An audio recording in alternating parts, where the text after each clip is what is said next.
Alors voici la marche à suivre pour préparer une focaccia.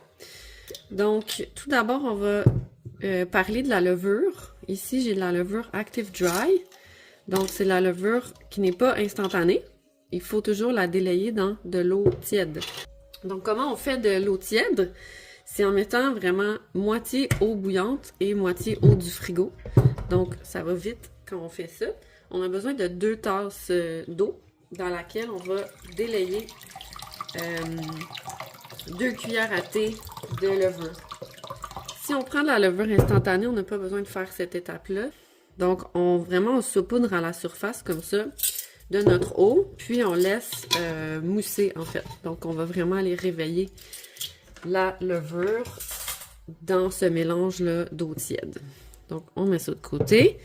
Puis maintenant, on va mesurer avec une balance. Donc, 512 grammes de farine. J'ai aucune idée ça donne combien en tasses.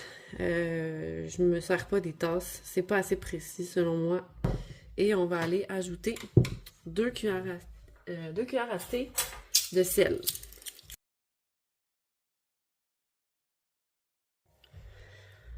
Donc après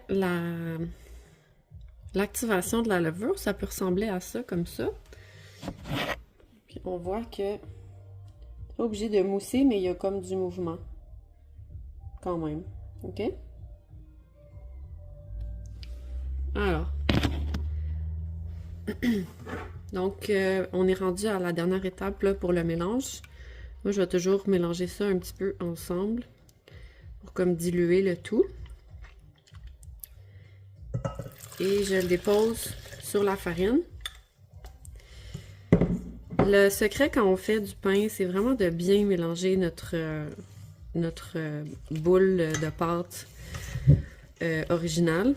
Donc, il faut vraiment prendre la peine, dans le fond, d'humecter la pâte, mais aussi de la retourner, en fait, sur elle-même pour s'assurer que toute l'humidité se rend dans tous les raccoins, si on veut, là, puis tous les plis de cette boule-là qu'on est en train de faire.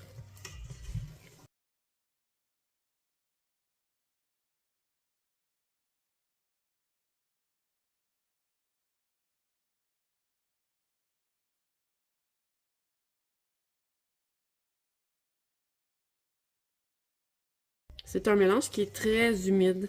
OK? C'est normal que pour environ 4 tasses de farine, on ait 2 tasses d'eau. C'est que c'est un pain qui est très humide. Donc, c'est normal qu'on doive le travailler là, à la spatule comme ça. Dernière étape, ça va être de mettre de l'huile d'olive sur le dessus pour empêcher que ça sèche. Donc, on va masser ça un petit peu là, sur le dessus.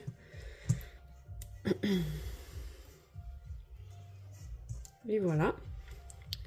Puis, on met un couvercle et on envoie ça enlever 12 heures au réfrigérateur ou 3 heures sur le comptoir.